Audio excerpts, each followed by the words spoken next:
Bonjour et bienvenue sur Solo to CEO, le podcast qui aide les entrepreneurs à passer du chaos à la croissance structurée. Je suis Aurélia, l'hôte de ce podcast et OBM. J'aide les infopreneurs à croître en les déchargeant de la gestion opérationnelle de leur business et aujourd'hui, je suis ravie d'accueillir Flavie Prévost dans cet épisode. Hello Flavie, comment tu vas? Hello Aurélia, merci beaucoup de m'accueillir et très honorée d'être dans un podcast que j'écoute parce que je pense que je suis exactement dans le persona que tu décris. Solopreneur, c'est pas facile de s'y retrouver tous les jours, donc il faut être bien organisé, bien entouré pour pas que ça soit le chaos justement. Exactement. Ben justement, est-ce que tu peux nous dire en quelques mots qui tu es et qu'est-ce que tu fais? Alors moi j'ai créé Le Board, qui est le podcast numéro un en France des solopreneurs. Cette nouvelle façon d'entreprendre qui est fabuleuse, où on n'a pas besoin d'avoir un associé, pas besoin de lever des fonds, pas besoin d'avoir de salariés, et on peut quand même entreprendre. Et moi, ma spécialité, c'est l'effet de levier, la scalabilité, c'est-à-dire comment on passe de je vends mon temps en freelance et donc j'ai un plafond de verre à plus. Donc plus de chiffre d'affaires, plus de temps libre, plus d'asynchrone aussi, ne pas forcément être obligé d'être toujours en train de travailler pour avoir des revenus. Et je documente tout ça, voilà. Et après, du coup, j'ai ce podcast et j'ai créé l'incubateur solopreneur pour aider les indépendants à faire ce move-là. Donc, c'est vraiment moi, mon passage, c'est de freelance qui gagne bien sa vie à solopreneur qui va scaler. Donc, souvent créer un produit ou créer un média qui va le rémunérer, diversifier aussi ses sources de revenus. C'est en gros ma passion. C'est ça que j'aime faire. Trop bien. Et justement, pour qu'on comprenne vraiment tout ton écosystème, parce que j'ai l'impression de te voir de partout. T'as beaucoup de médias, t'es présente sur YouTube, sur Instagram, sur LinkedIn. Tu as même lancé en plus de ton podcast récemment une émission Solo Nation. Est-ce que tu peux nous expliquer un peu tout ton écosystème en termes de médias et en termes de produits? Parce qu'il n'y a pas que l'incubateur aussi que tu proposes comme service. En fait, tu as tout dit, j'ai une pensée écosystémique. Donc, au lieu d'en faire toujours plus et de partout, parce que ça, c'est dangereux aussi quand tu es entrepreneur, parce que ça peut être le début de la fin, parce qu'après, tu t'arrives plus à suivre. J'ai vraiment un système signature que j'appelle ça les quatre piliers de la scalabilité. Donc pour moi, ce qui est important en solo, c'est d'avoir une bonne expertise, bien nichée, tu vois, sur un bon sujet, en forte croissance, porteur et tout ça. Par exemple, toi, tu es OBM pour solopreneur, c'est une super spécialisation. En deux, avoir un média, donc une façon de te faire connaître et d'attirer tes clients en automatique pour pas devoir aller les prospecter tout le temps. Parce que tu dis que c'est du travail de faire un podcast, mais alors c'est encore pire de devoir aller chercher tes clients un par un à la main. Donc voilà, moi, mon écosystème, c'est surtout un podcast. D'abord audio, maintenant vidéo, mais en gros, dans les grandes lignes, ça reste un podcast. Numéro 3, avoir un produit, un ou plusieurs produits, mais surtout un produit scalable. Et donc moi, j'ai un produit phare qui est mon bootcamp, solopreneur. Et du coup, j'ai essayé de le dériver en un produit encore plus scalable, qui est l'incubateur solopreneur sur abonnement, qui est en fait une communauté payante. Et enfin, quatrième pilier, pour être bien équilibré, c'est mon pilier communauté, c'est-à-dire ton équipe ou tes freelances, les gens qui t'aident aussi à pousser tout cet écosystème. Et moi, en fait, tu me dis, je te vois partout, nan, nan, nan, c'est grâce à ça. C'est parce qu'en fait, du coup, je fais des cross-podcasts avec mes consoeurs et confrères podcasteurs comme toi. On fait des événements avec d'autres. Donc tout ça, ça a l'air d'être... ça crée une visibilité en fait, mais ça rajoute pas énormément de travail. C'est juste qu'on s'entraide les uns les autres. Et quand on est solo, on est obligé de s'entraider. Sinon, on n'a pas une force de frappe, tu vois, comme les grosses entreprises. On n'a pas toute une armée de commerciaux. Donc ça contribue. Et les quatre piliers, quand ils sont bien alignés, ils vont faire un effet d'entraînement. En fait, mon média m'aide à trouver des clients pour mon produit m'aide à faire communauté, etc., etc. Ça fait un effet boule de neige et du coup, c'est là que tu as le principe de scalabilité qui se met en place. Trop bien. Trop bien. Et donc, pour résumer, la principale, parce que toi, pour moi, tu es la référence du soloprenariat en France. Donc, la principale différence entre un freelance et un solopreneur, c'est quoi? Le freelance, il vend son temps contre de l'argent. Il n'a pas Alors de voilà, le produit. freelance, il vend son temps. Il y a des freelances qui arrivent à vendre déjà un livrable, c'est déjà pas mal. Hmm, Mais pour moi, la différence, c'est que le freelance, il va pas chercher l'effet de levier entrepreneurial, alors que le solopreneur, il va chercher l'effet de levier. Et l'effet de levier, c'est quoi? C'est construire des actifs qui vont prendre de la valeur avec le temps. Par exemple, tu construis un podcast qui demain te rapporte des clients, te rapporte du sponsoring, donc ça prend de la valeur. Ou bien tu construis un produit ou un programme ou une formation ou un bootcamp, pareil, à chaque cohorte, ça gagne en valeur parce qu'il y a de plus en plus de clients qui le recommandent. Là où le freelance, c'est vraiment souvent, il recommence à zéro avec chacun de ses clients, tu vois. Ouais. Après, j'ai rien contre les freelances. En gros, il y en a qui sont très heureux dans ce dispositif et c'est OK, parce que c'est une vie aussi agréable, peut-être un peu moins dispersée, éparpillée que le solopreneur, mais moi, ça me plaisait pas trop comme vie, parce que j'avais l'impression d'être un peu salarié, mais en pire, en plus précaire. Ouais, c'est-à-dire avant de passer sur du soloprenariat, tu étais donc freelance quand même, tu es passé par cette case-là et tu faisais de la prestation de service, du done for you. Oui, en fait, moi, j'étais directrice commerciale dans ma vie d'avant en entreprise. Et bah, au début, pour être freelance, j'ai trouvé que le freelancing, c'était bien pour générer de l'argent rapidement. T'as pas besoin de créer un produit, donc t'as pas peur. Hop, tu te mets sur Malte, tu factures. Et donc, j'ai fait presque 2 ans de freelance à 800 euros par jour en directrice commerciale externalisée. Sauf que, bah, en fait, les comptes n'étaient pas bons parce qu'à la fin, je faisais 100 000 euros. Alors tout le monde était là, ouais, c'est génial, 100 000 euros. Ça dépend d'où tu pars. Moi, j'avais presque 40 ans, j'avais une bonne carrière, je gagnais bien ma vie. Donc, en fait, je faisais partie des rares freelances qui gagnaient moins bien leur vie en étant freelance qu'en étant Ouais. top manager, tu vois. Mm. Et ça arrive aussi, il y en a des gens comme ça, comme moi. Donc, c'est là que je me suis dit, il faut que je fasse quelque chose. Il faut que je diversifie. Donc, j'ai continué à freelancer. Et après, j'ai rajouté des petites couches. J'ai rajouté notamment le sponsoring de mon podcast. Et ensuite, j'ai réussi à dériver un produit de mon podcast. Et là, c'est à partir de là que ça a commencé à vraiment plus exploser pour moi en chiffre d'affaires. Donc, j'ai fait 100 000 mes 2 premières années en freelance et puis 320 000 ma troisième année, là où ça a vraiment scalé. On voit l'effet là du coup d'accélération.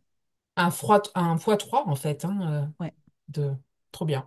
Et j'aurais Super. jamais pu faire x3, tu vois, en prenant 3 fois plus de clients. Ouais, tu peux pas. À un moment donné, effectivement, quand tu es freelance, comme voilà, tu vends de la prestation de service, bah, tu es limité. Ton temps est Mm. limité, donc ouais, trop bien. Ben écoute, on va rentrer maintenant dans le vif du sujet. Est-ce que, justement, par rapport à cette évolution, est-ce qu'il y a un moment où tu t'es senti complètement bloqué ou dépassé dans ton business et comment tu as surmonté ça? Alors ouais, figure-toi, je m'en rappelle très bien parce que c'est le moment, c'était en été, j'étais en vacances. J'étais en train de faire un stage de surf dans le Pays Basque. Et souvent, les vacances, c'est là que ça se passe, tu sais, les trucs où tu décantes. Et en fait, c'est là que j'ai eu l'idée de l'incubateur solopreneur. Donc, j'ai vu tout le truc, je me suis dit, mais c'est exactement ce qu'il faut faire. Il y en a pas, il y en a que pour les startups, mais imaginez la même chose que pour les startups, mais version indépendante, ça marcherait trop bien avec les bons outils et non pas des business plans de start-upers et tout, des bons trucs. Tu Et là, connaissais un peu l'univers des startups avant? oui, en fait, j'étais allée en incubateur de start-up au début, Voilà. tu vois, pour Ok. pensant que c'était ça que je voulais faire avant de découvrir le freelancing. Bon, donc j'ai cette idée et là j'ai la vision, tu vois. Je me dis waouh, c'est ça qu'il faut que je fasse parce que le board, c'est ça la vision, c'est d'aider les gens à devenir solopreneurs. Un peu en gros une école des solopreneurs. Sauf que là je me rends compte que j'atteins ma limite parce que là je suis toute seule à Bidar, là je suis en train de remonter avec mon surf et je me dis mais comment je vais faire ça? En fait, ça me dépasse, c'est trop gros. C'est comme faire une école de commerce, tu vois. Il me faut des profs, il va falloir que je construise des outils. Et ça va me coûter cher. Combien de temps en gros, je me voyais pas toute seule l'organiser. Et là, j'ai été tétanisée. En gros, je savais que je devais faire ça, mais j'ai eu peur. Là, j'ai vraiment hyper eu peur en me disant, bah, est-ce que je dois prendre quelqu'un, mais qui? Et à partir de là, je me suis dit, bah, il faut que je m'entoure de personnes. Mais alors attention, je vais pas gagner d'argent tout de suite sur ce projet. Il va falloir d'abord que je prévende et tout ça. Donc, qui pour m'entourer. Et c'est là que j'ai commencé à rechercher, à entrevoir un peu l'idée, tu vois, entrouvrir la porte pour me dire, bon, bah, ça serait quand même pas mal de t'entourer d'experts qui vont t'aider à accoucher de ce projet pour pas le laisser de côté, parce que c'est trop dommage, c'est quand même un gros potentiel. Trop bien. Et avant justement on en vienne à parler justement de tout l'aspect délégation, etc., est-ce que tu veux nous partager justement bah, tes intentions et tes objectifs avec ton business pour aller sur ce projet d'ici fin 2025? Alors, moi, j'ai l'idée, enfin, en début d'année, tu sais, moi, je fais beaucoup de build in public, donc j'aime bien construire mon business en public parce que voilà, comment je gagne de l'argent, qu'est-ce qui a marché, pas marché. C'est un peu comme si j'avais mon petit journal de bord, tu vois. Ça me Ça. rassure, ça me permet de faire des points et tout.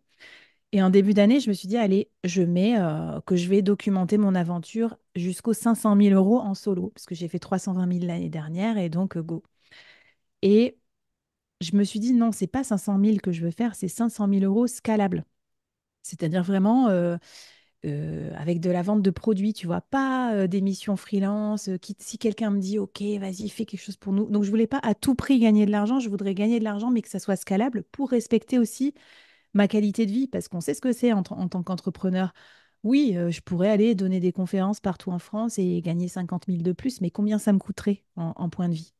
Donc voilà, mon objectif, c'est ça. Et finalement, est-ce que je vais l'atteindre en 2025 ou est-ce que je vais l'atteindre en 2026? Je ne sais pas, mais je sais que si j'atteins ça, ça sera super parce que bah, j'aurai à la fois beaucoup de moyens financiers et en même temps, j'aurai normalement une organisation qui me permettra de ne pas me cramer.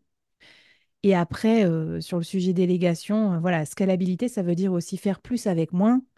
Donc, pour moi, ça n'a aucun intérêt de faire 1 million en embauchant 30 personnes. C'est pas ma vocation. Je suis une ancienne manager, donc j'ai vraiment aimé cette partie de ma vie pendant 13 ans où j'ai été manager des grosses équipes et tout.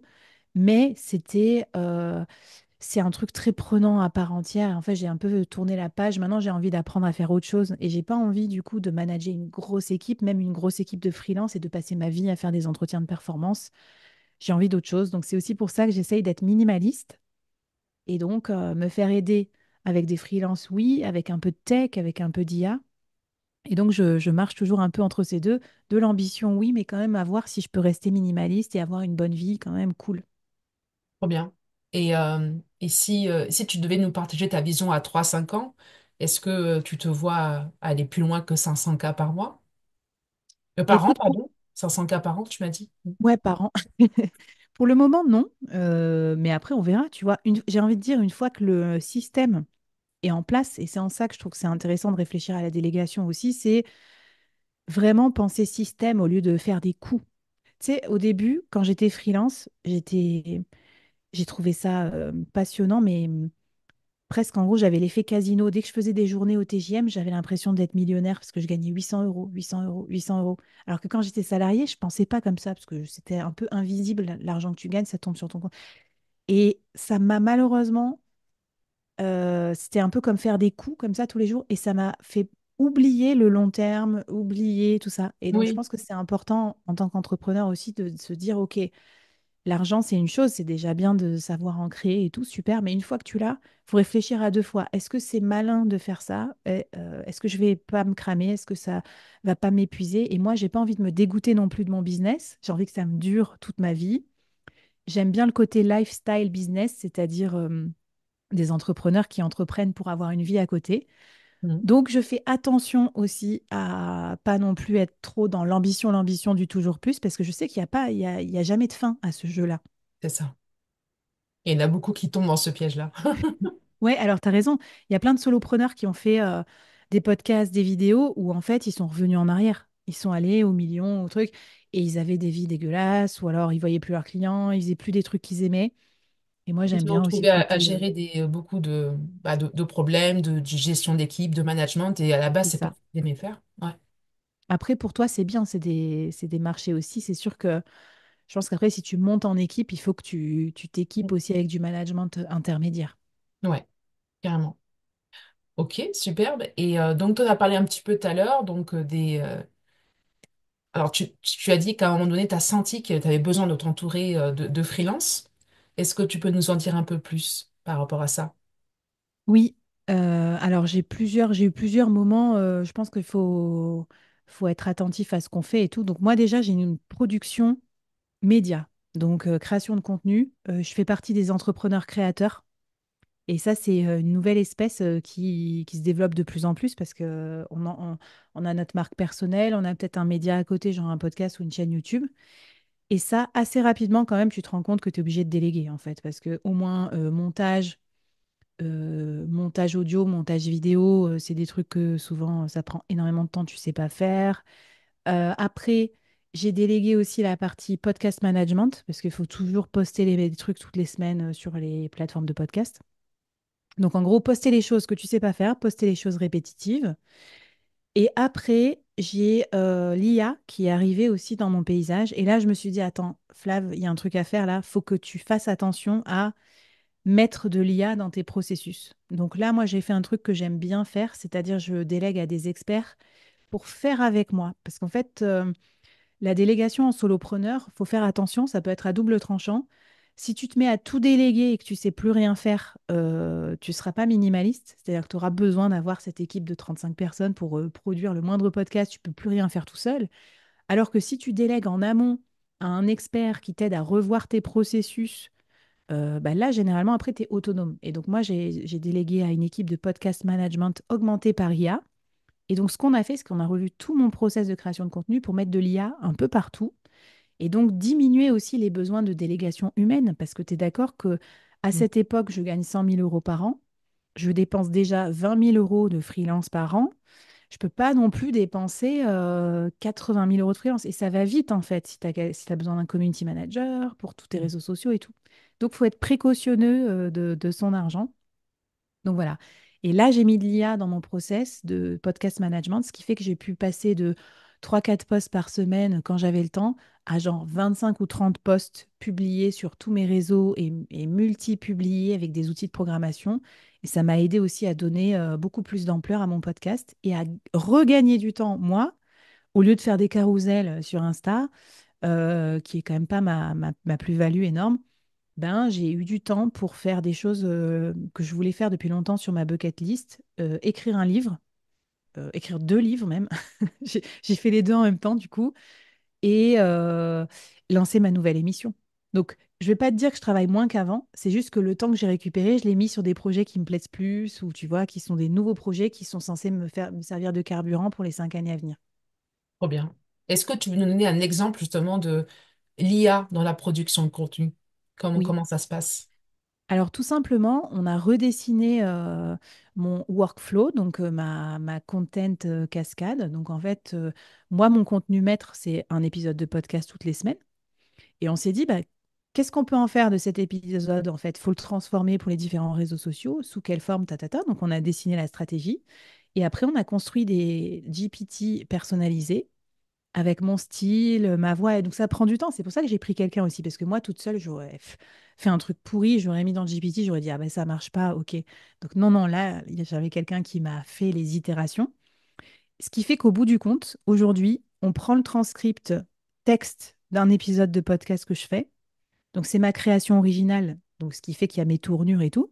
Et ce transcript-là, il est mis dans plein de petites GPTs et ça va faire un carousel LinkedIn, une newsletter, euh, des citations, tu vois, des Ouais. légendes pour les shorts, pour les vidéos qui accompagnent. Donc, ça va énormément faciliter. J'ai plus besoin d'écouter mon épisode de podcast 10 fois pour. Je pouvais plus me les voir à la fin en peinture pour faire des trucs répétitifs. Trop bien. Donc, un gain de temps aussi énorme pour après Voilà, il y a quand l'utiliser même sur... besoin des humains. J'ai pas non plus. Je suis pas le genre à dire qu'il faut que des IA. Je crois que ça marche pas encore 100% IA. Donc, tu vois, j'ai de l'aide aussi sur la programmation des posts, sur les réseaux sociaux, etc. et sur la partie stratégie. Mais combiner les deux, en fait, c'est encore plus fort que faire soit l'un, soit l'autre, je trouve. Ok, super. Très bien. Ben, écoute, est-ce que tu te rappelles, est-ce que tu as fait une erreur au départ quand tu as commencé à déléguer pour la première fois? Comment tu aurais pu l'éviter? Mm.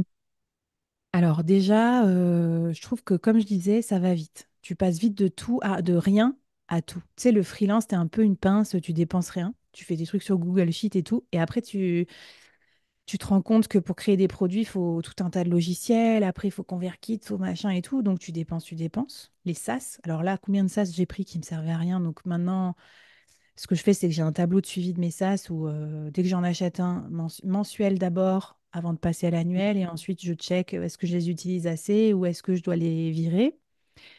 Après, j'ai appris aussi qu'il fallait se faire un budget de délégation. Donc moi, j'appelle ça ma pocket. Donc là-dedans, je me fais ma liste au Père Noël. Je me dis, bon, ben, j'aimerais bien avoir de l'aide sur ça, ça, ça, ça, ça. En face, je mets un prix et je regarde ce que ça fait comme budget.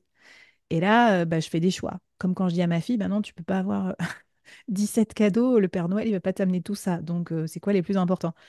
Et après, les mettre aussi dans son prévisionnel parce que tu peux pas non plus, niveau trésorerie, tout dépenser en début d'année ou en fin d'année. Donc, il faut un peu anticiper. Donc, moi, j'ai un prévisionnel mois par mois où je me mets à peu près, attends, c'est pas non plus chirurgical, mais je me dis à peu près, bon, au premier trimestre, je fais ça et le deuxième trimestre, j'attends pour faire ça.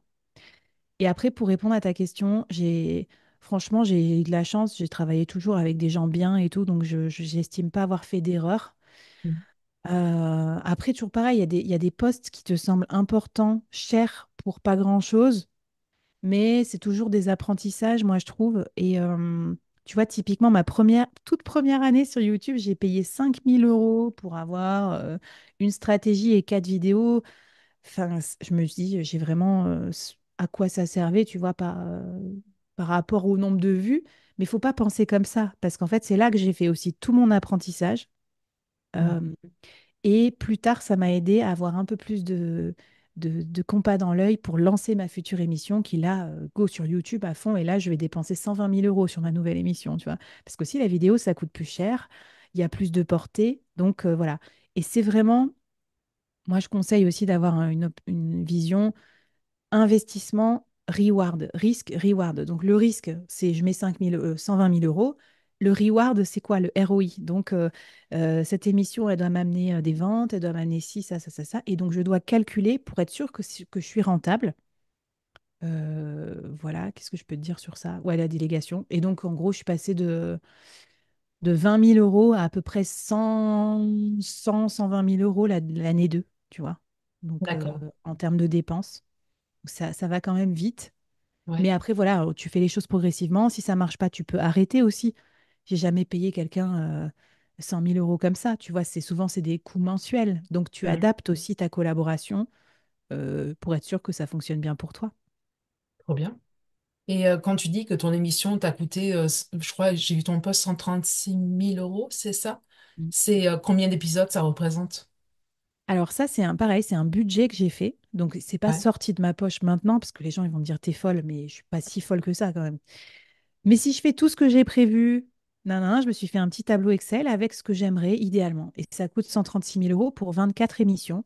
pour C'est 24. cher par rapport au marché. On peut faire beaucoup moins cher, hein, mais j'ai des stars un peu avec moi, donc je voulais les mettre bien. Donc j'ai un maquilleur, j'ai un photographe, parce que pour aussi la viralité, voilà. Donc après, j'ai fait des choix, on va dire, éditoriaux. Et surtout, je fais ça parce que ça fait 5 ans que je fais du podcast avant. Donc, je connais bien mieux mon marché, mon persona, etc. Donc, j'ai beaucoup moins d'inconnus. J'aurais jamais fait ça ma première année de podcast. Au début, je faisais tout moi-même. J'étais une grosse radine aussi sur mon podcast. Et tu vois, j'y suis allée progressivement. D'abord, j'ai payé des monteurs audio, ensuite des monteurs vidéo. Après, je suis allée sur YouTube avec des vidéos pourries, commencer. Ensuite, j'ai mis 5 000 €, puis c'est que plus tard que j'ai augmenté la cadence. Donc, je pense aussi, c'est ça, tu mets un petit doigt dans la piscine, tu sautes pas en bombe comme ça dans la délégation de 0 à 100, quoi. Clairement, clairement. Et juste, je sais pas si tu peux nous partager ça, mais au niveau de tout ce qui est sponsoring, ça représente combien de tout ce Alors, qui est sponsor de ton podcast? ben, très très bonne question, parce que figure-toi que moi, justement, c'est ce qui m'a motivée à déléguer.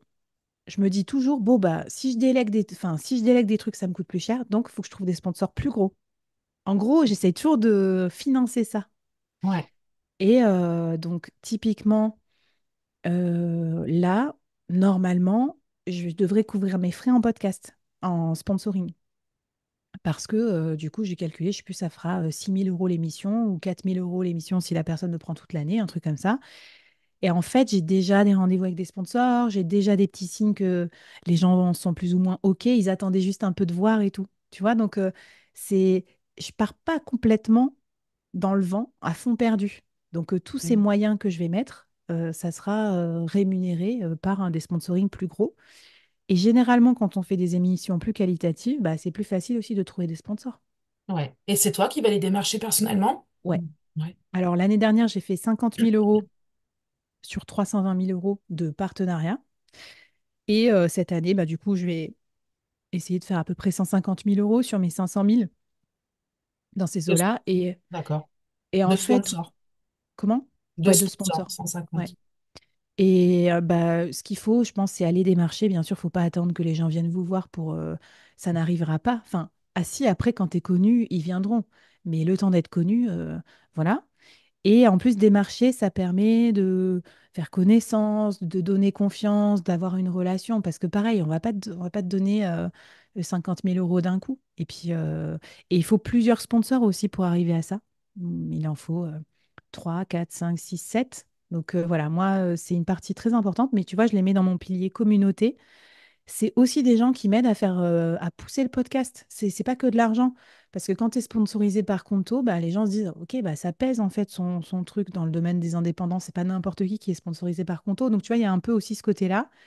Donc, pour moi, c'est pas que de l'argent. On fait aussi des fois ensemble des conférences. C'est des gens que j'aime bien, que je trouve sympas. On se donne des conseils business aussi. Donc, tu vois, j'essaye de le voir comme vraiment des partenaires et pas juste des porte-monnaies ambulants. Parce que d'ailleurs, c'est pas trop comme ça qu'on close un partenaire. Tu vois, si tu dis juste je veux de l'argent, non. C'est quand même du travail aussi. Tu essayes de faire en sorte que le partenaire soit content du partenariat. Ouais, clairement. Et ça, tu vois, tu me disais, je ne l'ai pas délégué. Pourquoi? Parce qu'aussi, pour garder ses points forts, et moi, bah, je suis quand même ancienne directrice commerciale. Donc, finalement, un des rares trucs que je sais faire dans la sphère solopreneur, c'est prospecter. Donc, j'ai pas besoin de déléguer la prospection. Je vais le faire moi. Par contre, du coup, il y a des choses que je sais pas faire et que là, c'est utile que je délègue. Clairement, clairement. Trop bien. Il y a quelque chose aussi que j'ai remarqué quand j'accompagne mes clients à structurer leur business. L'un des blocages fréquents est le passage de l'opérationnel à un rôle plus stratégique. Ils ont vraiment du mal à lâcher prise et à déléguer sans micromanager. Est-ce que tu as aussi ressenti ça? Écoute, déjà, j'ai de la chance que j'étais manager dans ma vie d'avant. Donc, je Ouais. pense que ça m'a aidé à savoir que ben, faut laisser les gens faire leur travail, tu vois. Et d'ailleurs, je me disais, c'est dommage parce que les gens m'ont fait la réflexion. Ils me disent, bah, tu manageais 600 personnes et t'es solopreneur, c'est un peu con. Tu pourrais avoir une équipe, tu serais bonne manager. Oui, mais j'ai plus trop envie. Mais j'utilise quand même ces compétences dans le management transverse de freelance. Après, deuxième sujet qui fait toute la différence, c'est la qualité aussi des freelances et des personnes à qui tu travailles. Parce que Mhm. souvent, au début, quand tu délègues, tu prends des gens pas chers et du coup, bah, c'est pas contre eux, mais c'est plutôt des débutants. Donc, il faut un peu refaire leur travail ou bien vérifier qu'ils ont compris chaque truc. Donc, moi, c'était un peu ça, mes premières expériences de délégation. Là, j'ai failli abandonner en me disant, bah, en fait, ça sert à rien, autant de faire les trucs moi-même. Et là, maintenant, j'ai des free avec qui je bosse, bah, c'est des gens bien, quoi, en fait, tu vois, qui sont hyper experts dans leur métier. C'est eux qui m'apprennent des choses, en fait. Donc, Mhm. moi, je leur fais entièrement confiance. Et j'ai pas de problème avec la stratégie. Moi, j'aime bien, tu vois, je réfléchis pas mal à ça. Ça m'intéresse. Donc voilà, je leur donne aussi souvent la vision d'ensemble. Tu vois, par exemple, que ce soit Ambre, qui est mon assistante virtuelle, ou Cyril, mon vidéaste, je leur dis souvent, bon, voilà en gros ce que j'ai imaginé comme vision, tu vois. Ou alors, bah tiens, ma stratégie pour l'année, je pense que ça va être ça, tu vois. Et ça leur donne un peu un cadre. Après, ça peut bouger, bien sûr, mais comme ça, ils comprennent un peu tu sais, le truc un peu plus gros que juste leur métier. Ça, c'est quand même clé aussi d'impliquer les gens.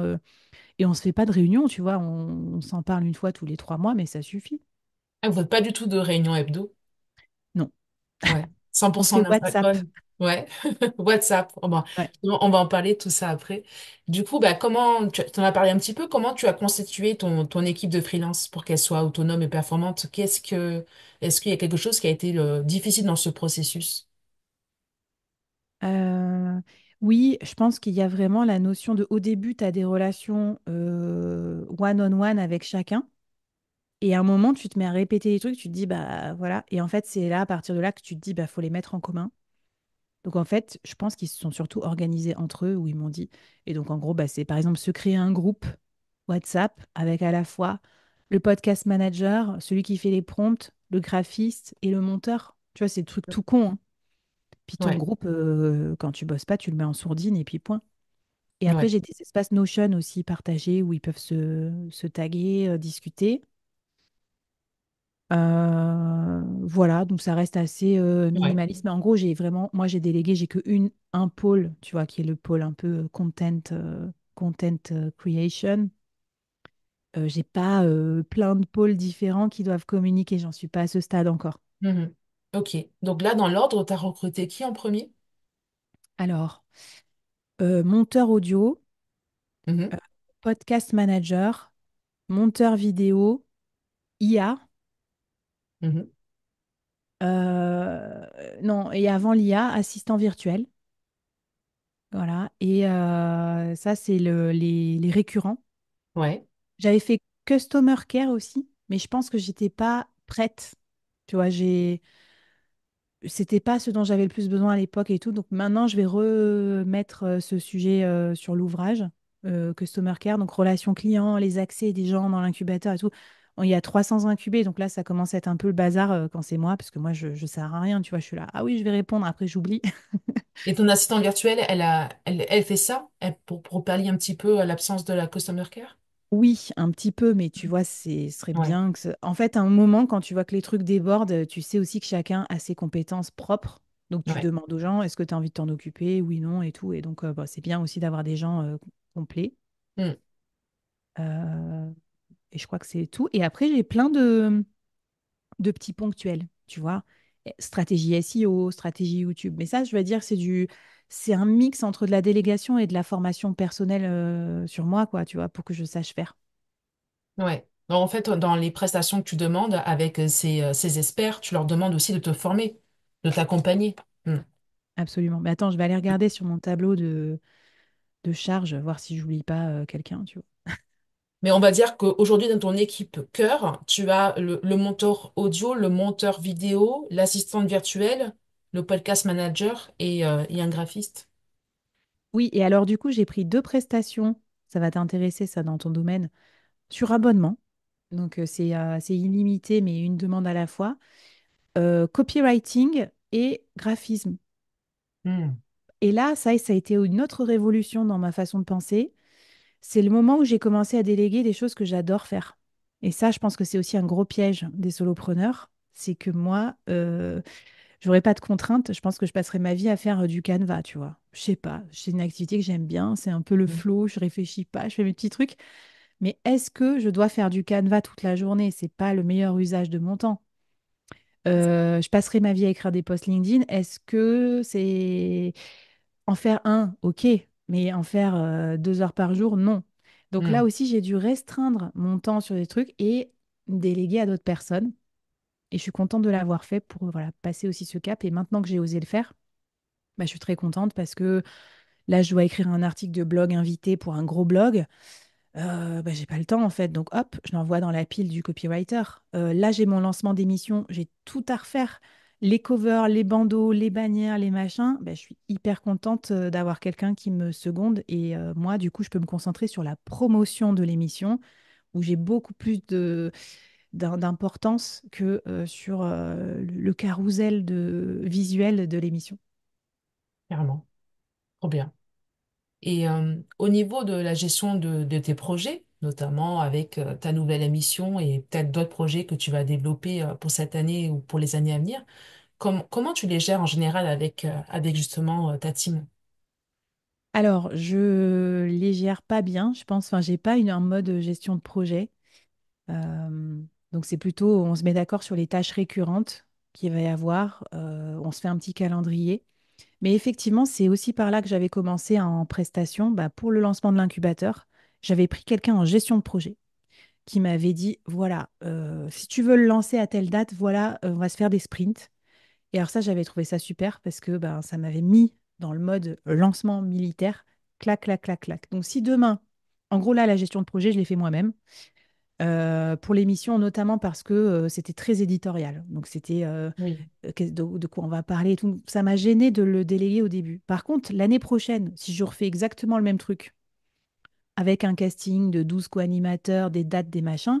Maintenant que je l'ai fait une fois, je serai beaucoup plus à l'aise à le déléguer à quelqu'un d'autre qui va m'organiser la location du studio, les dates, les trains, tout.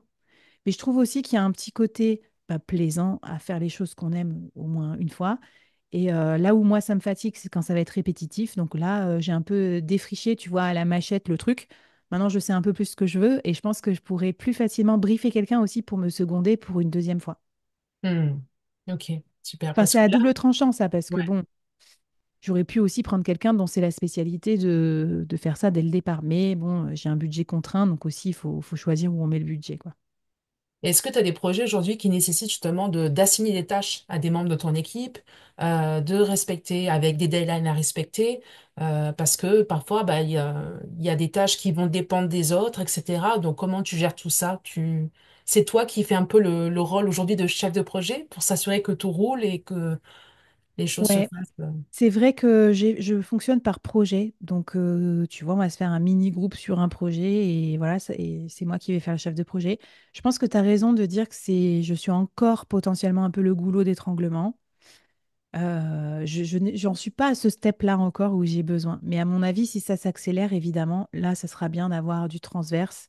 C'est pour ça que je pense que les solopreneurs, ils prennent aussi des OBM ou Mm. COO, manager des opérations, pour faire tout coulisser. Par exemple, tu vois, un exemple typique qui pourrait venir un jour, c'est l'incubateur. Ça grandit, là, l'incubateur solopreneur. Je vois très bien que si j'avais quelqu'un qui supervisait juste cette activité chez moi, Ça peut t'engager complètement. Ce serait en charge complètement sa mentale. responsabilité d'avoir à la fois des nouveaux clients, anti-churn, organiser les lives, ça aurait du sens. Mm. Voilà. J'ai pas passé ce cap encore parce que j'ai pas encore atteint mon idéal financier je n'ai pas encore complètement pété les plombs non plus sur cet orga, tu vois, ça passe encore. Je sais pas si c'est un bon métrique à attendre, mais voilà, là je viens de faire mon premier mois à 10 000 € de chiffre d'affaires juste sur ce produit.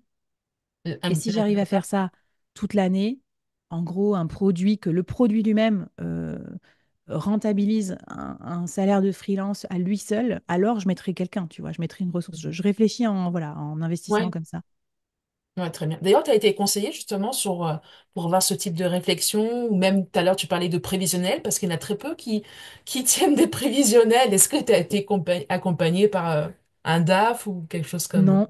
Et Non? d'ailleurs, vraiment pour les solopreneurs, c'est complètement un autre truc encore que en fait, les DAF et les comptables classiques, ils raisonnent, ils savent faire le business model agence, ils savent faire le business model SaaS, mais bon, solopreneur, c'est super différent. Donc moi, ce que j'ai fait, c'est que j'ai demandé à des solopreneurs plus avancés que moi. Quand je faisais 100 000, j'ai demandé à des gens qui faisaient 300 000 de me dire qui ils avaient dans leurs équipes, combien ça coûtait, qu'est-ce qu'ils regrettaient, un peu comme toi. Tu m'as Hmm. fait là dans les questions. Et là, par exemple, je tournais mes épisodes de Solo Nation. Il y avait Aline Bartoli qui fait 1 million. Et je lui ai dit, voilà où j'en suis. À ton avis, tu recruterais qui dans mon équipe?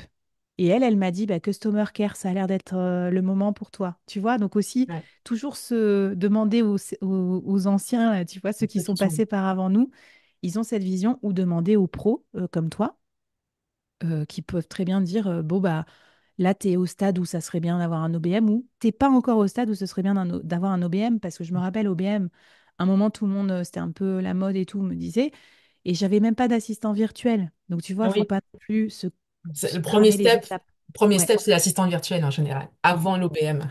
mm. Ok, trop bien. Et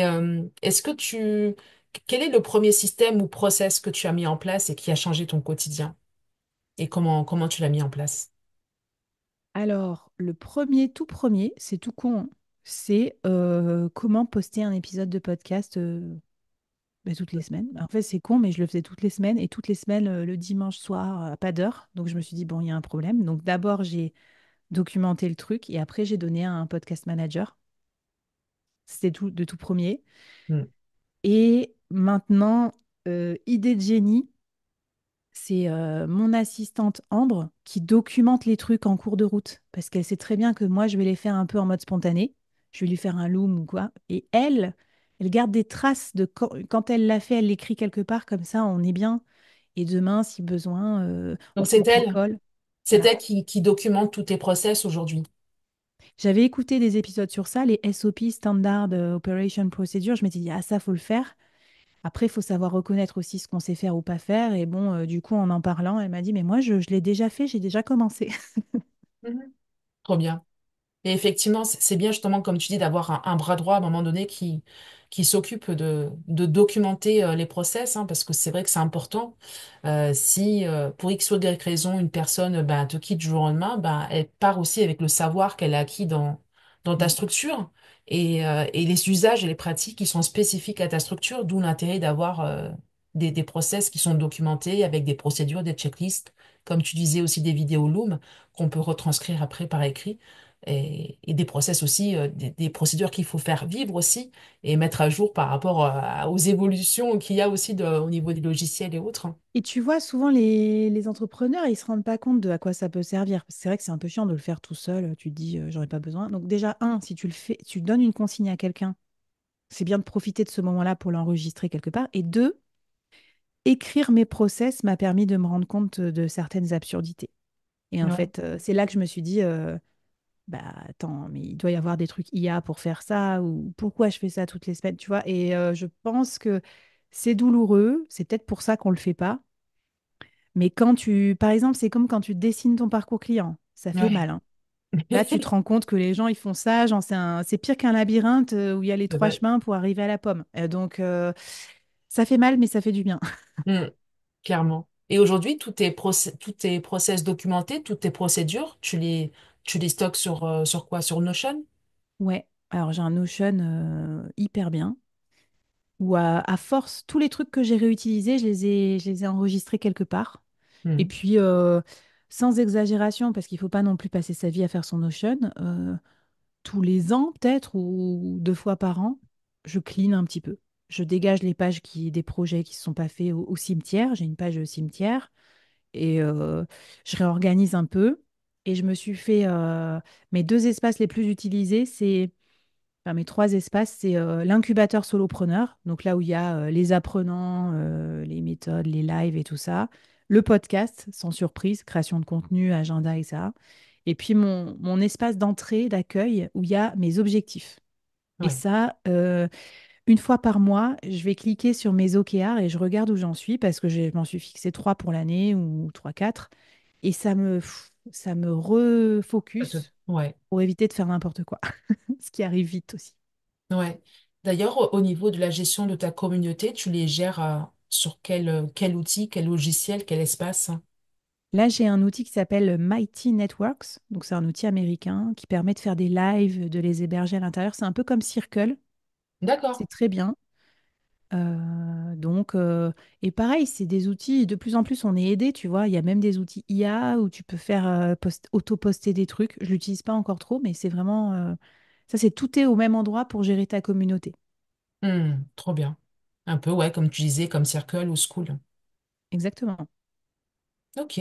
Et justement, bah, quels sont les autres outils, logiciels et voire même IA, donc tu as parlé tout à l'heure de ChatGPT, que tu utilises pour toi, qui sont vraiment, selon toi, indispensables pour gérer et optimiser l'opérationnel de ton entreprise? Moi, j'utilise System.io comme Ouais. système de funnel. Alors, je sais que bon, les gens vont dire c'est simple et tout, mais comme c'est simple, je trouvais ça assez pratique. Donc, j'ai System.io où je mets mes funnels de vente, mes freebies et puis mes emails commerciaux. Mm. Et j'ai Dust. Dust, c'est un agrégateur d'IA où je me crée des petits assistants IA par rôle. Par exemple, j'ai un assistant écrivain de podcast où je vais lui donner mes idées, machin, hein, et lui, il va m'aider à écrire des épisodes bien écrits.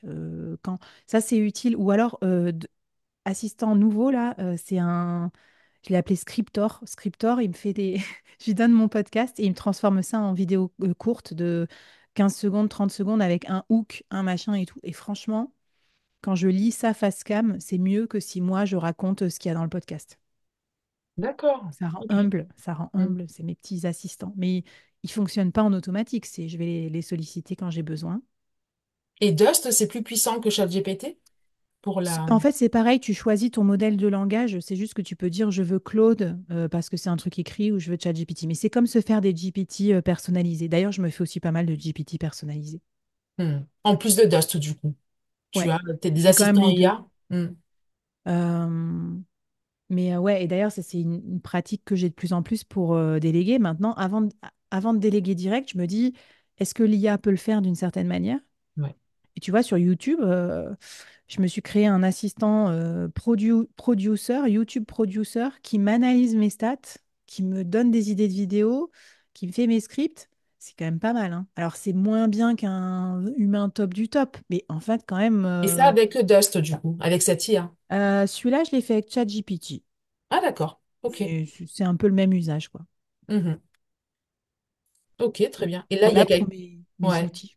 Et là, par exemple, tu vois, pour tous ces assistants IA que tu as mis en place, tu as été accompagné par un expert en IA ou c'est toi qui t'es formé? Là, je l'ai fait un peu sur le tas, Mhm. mais je cherche un expert là-dedans. D'ailleurs, très bonne niche pour les assistants virtuels qui voudraient se lancer. C'est vraiment ces trucs-là. Ça a l'air Les gens dans les l'air du exploitent temps. à 0,1%. Donc, j'aimerais avoir d'autres assistants. Je suis sûre qu'il y a plein de choses répétitives que je fais qui pourraient être déléguées à un assistant où ça pourrait m'aider. Clairement. Clairement. Ouais, tout ce qui est automatisation et IA, c'est clair que c'est des compétences qui sont très recherchées aujourd'hui chez les solopreneurs. Exactement. Et selon toi, justement, puisqu'on parle aussi d'automatisation, quelle est l'automatisation qui t'a fait gagner le plus de temps dans ton business?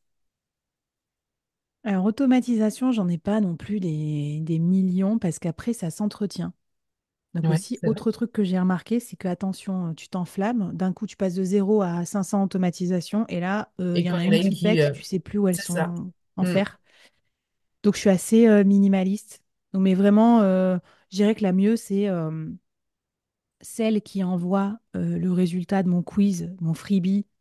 Quel solopreneur êtes-vous? J'ai fait un quiz sur Typeform avec un scoring.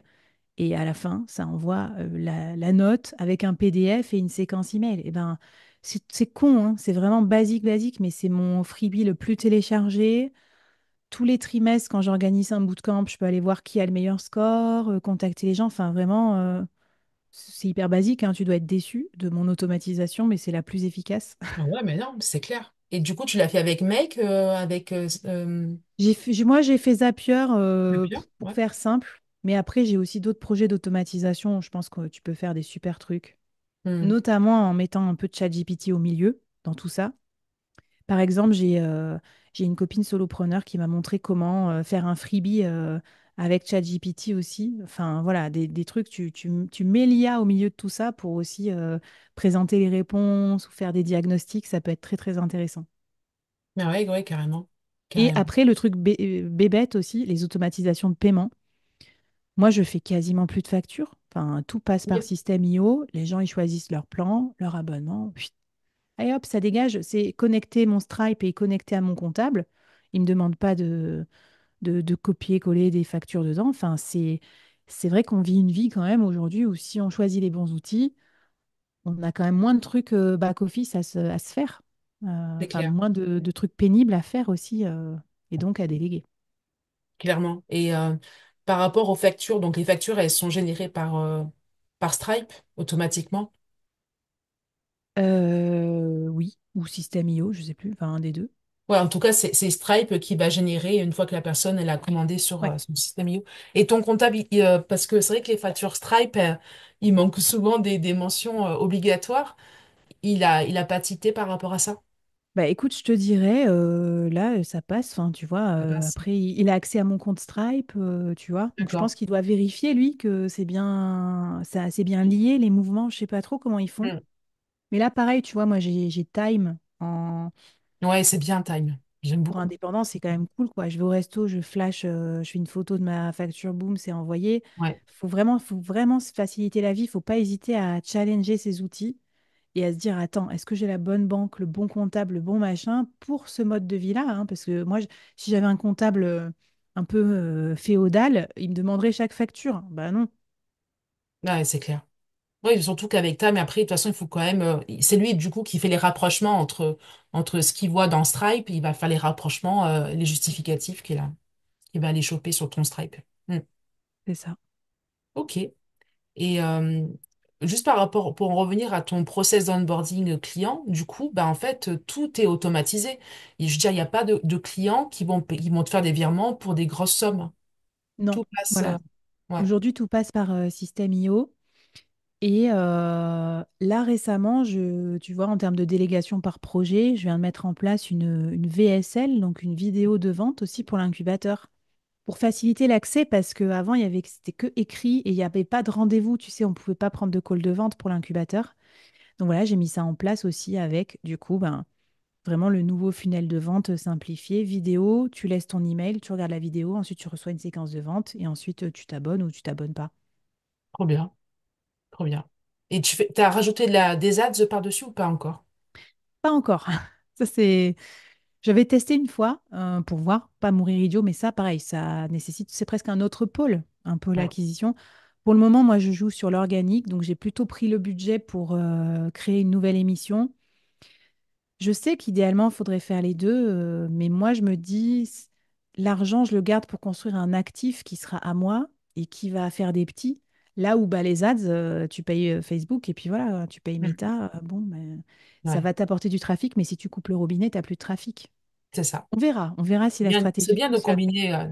Faut pas arrêter l'organique. Ça, c'est comme je dis, c'est très Oui. important de garder l'organique. Ok. Et si un entrepreneur devait choisir aujourd'hui un seul KPI pour suivre sa croissance, la croissance de son business, qu'est-ce que tu lui conseillerais et pourquoi? Waouh. Ça, c'est hyper intéressant comme question. Justement, j'ai fait un travail aussi, tu me demandais les outils, sur Looker Studio pour Ouais. rassembler au même endroit certains de mes KPI qui étaient un peu dispersés en solopreneur. Mm. Je pense que ça dépend de ton stade. Là, au stade où j'en suis, moi, où finalement j'ai déjà des produits qui sont existants, qui sont bons, j'ai de la preuve sociale, les gens ont validé, sont Mm. ravis de l'expérience. Là, maintenant, moi, ce que je suis, ce que je devrais suivre, c'est est-ce que j'ai suffisamment de nouveaux leads, de nouveaux contacts tous les mois Ouais. qui arrivent dans mon funnel. Parce qu'après, chut, ça descend, c'est bon.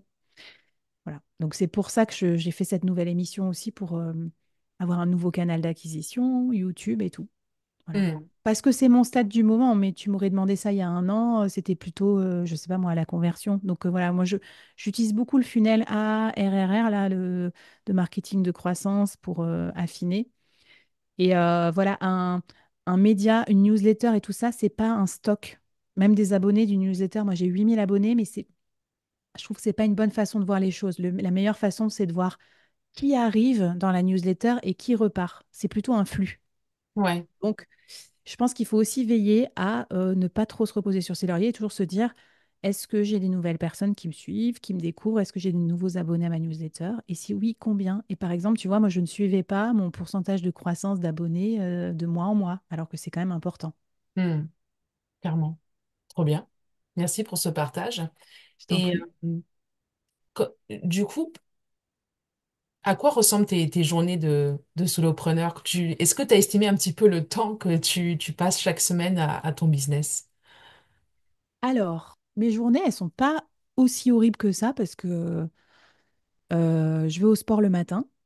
En gros, je vais déposer les enfants à l'école ou mon mec et ensuite moi je vais au sport. Donc je commence à travailler que vers 10h, 10h30.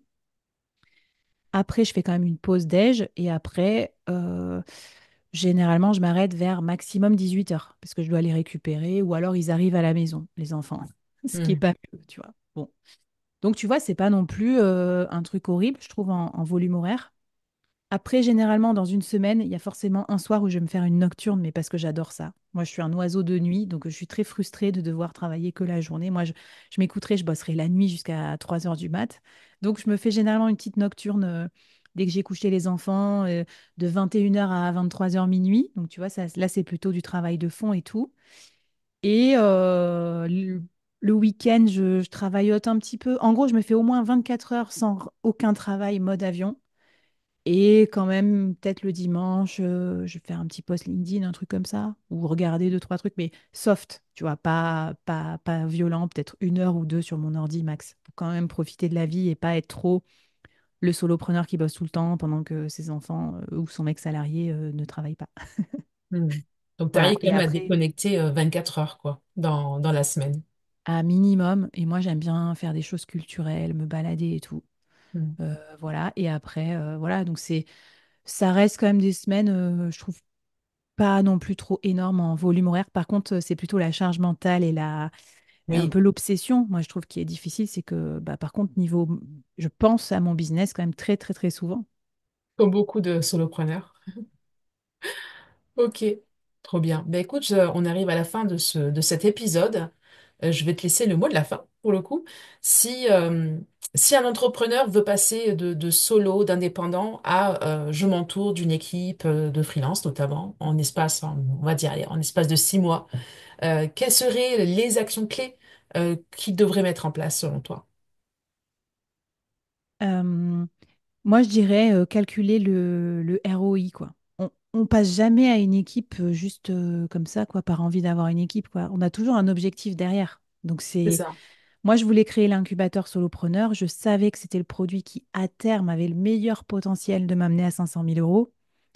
Donc, ça a été dur au début, quoi. Chaque euro que j'ai payé, ça m'a fait chier. Bon, voilà. Mais à terme, ça m'aidera. Donc, je dirais, pensez à la fin combien ça va vous rapporter.